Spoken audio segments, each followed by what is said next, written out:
Hey, how y'all doing today? My name is Rott, and I'm here to attempt to make you laugh, or at least feel sorry for me, through laughter, the healing power of depression, and that made sense.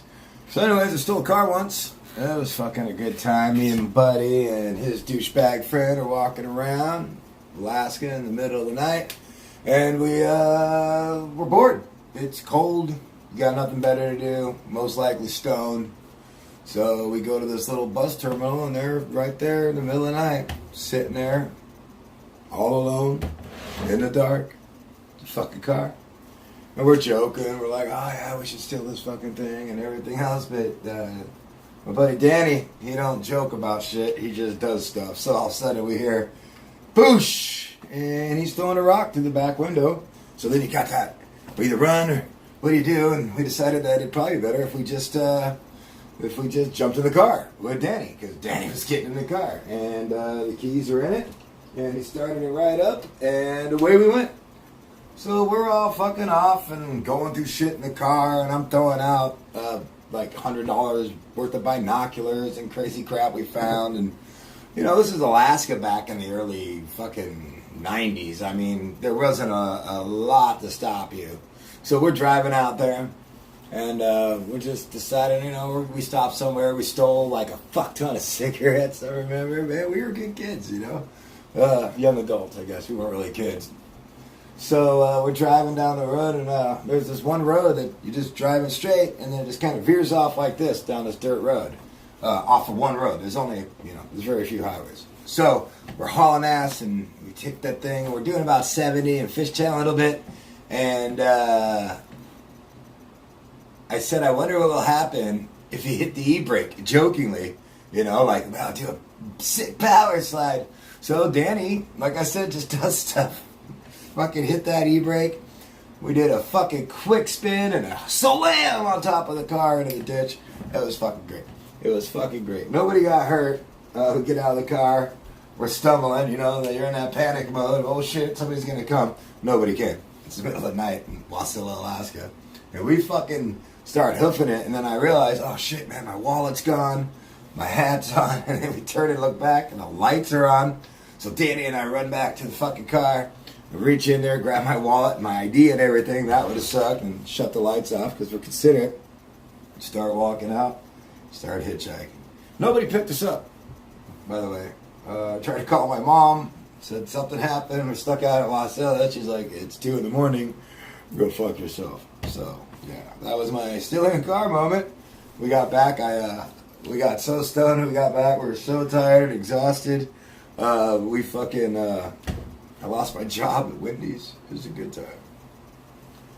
So, back in the day, man, before all this legal weed shit that we all get to enjoy so much now, most of us, some of us, you know, used to sell weed to people, and I was a scumbag back then. So we got this one dude in the car with us, and it was me and my buddy AJ, and we're chilling.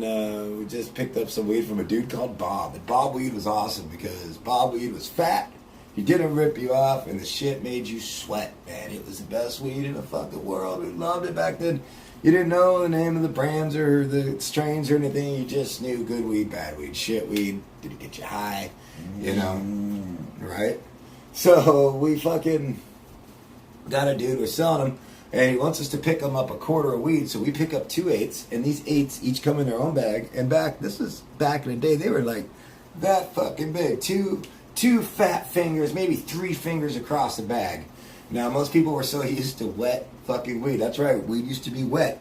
That you get like a finger bag, like your fingers worth of weed. And so we pull out, and I get there, and I got the weed in my pocket, and David's all like, I'm sorry, David, if you hear this, we love you, buddy. You knew we were scumbags back then. So you got the weed? Of course, I got the weed. I reach back to him. He's in the hatchback of the RX-7. And I give him an eighth, and ready to reach in to grab the second eighth, and that motherfucker's like, dude, this is the fattest quarter I've ever got. So I just stop, kind of look at Andy, he's in the driver's seat, and he looks at me, and we both know right then and there, well, we're keeping that second eighth, man. That was some funny shit. Yeah, but I've always loved smoking weed, man. Just weed, flower, man, is what they're calling it now. Like we're going back, those fucking hippie terms.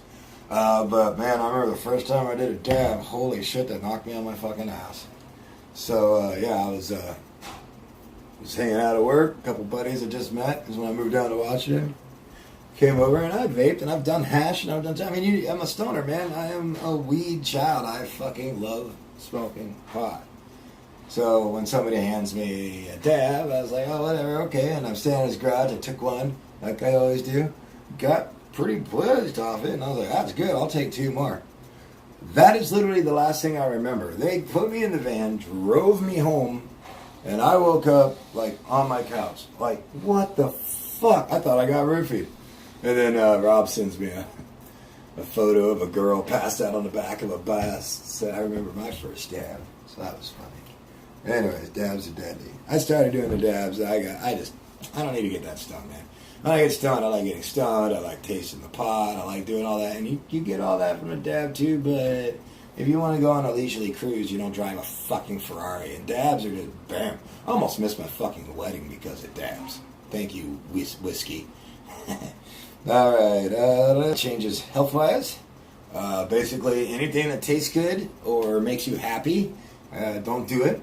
Because apparently all that stuff is bad for you. Everything is bad for you. And I abused the fuck out of my body growing up. I'd done a lot of acid, cocaine, mushrooms, just the gambit, stayed up all the time, lack of sleep. I used to just not eat and sleep just for the sake, not because of the cocaine, but just for the sake of the delirium it would bring. I always loved it. Always fucking loved it. But, you know, I've been seeing a doctor a lot lately because I got diagnosed with some bullshit. And I realized that I got to stop distracting my doctors. Because I like, when I get nervous, I make jokes more so than I even do now. And my doctor can't seem to get his job done. He was telling me something about vaping, and he was like, well, you don't know the consequences and how it could affect you down the long run. I'm like, hey, man, we don't know what the consequences of anything is, really. We have all these ideas now, but in 10 years, you know, I mean, people will be like, fucking, I can't believe people used to hold their phone in their hand while watching porn. It didn't even have the retina chip, you know, or some crazy shit. So I just looked at it, I was like, hey, man, you don't know, maybe that medication you're giving me in 10 years, I'll grow a vagina. And my doctor, it's taken a while to get used to me and my sense of humor, and he just stopped. And he looked at me, and he's trying to type out my chart, and he just starts laughing, and he's just talks to himself. He's like, vagina. Anyway, it took him an extra 20 minutes. I mean, it's just not polite to the patients who are waiting on their doctor to come and be done dealing with me. At my age, I've got some pretty vicious, I'd say vicious hemorrhoids. They're so bad, I call them him and herroids. It's pretty fucking horrible. But yeah, when you got a family practitioner like that, I don't want to take our relationship to that level. I know he's professional. I'm professional. I'm not.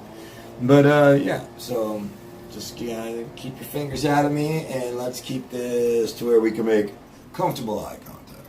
Anyways, thank you. That's all I got. Don't steal cars, and if you do, don't get caught, because I didn't, and it was fun as fuck. Right.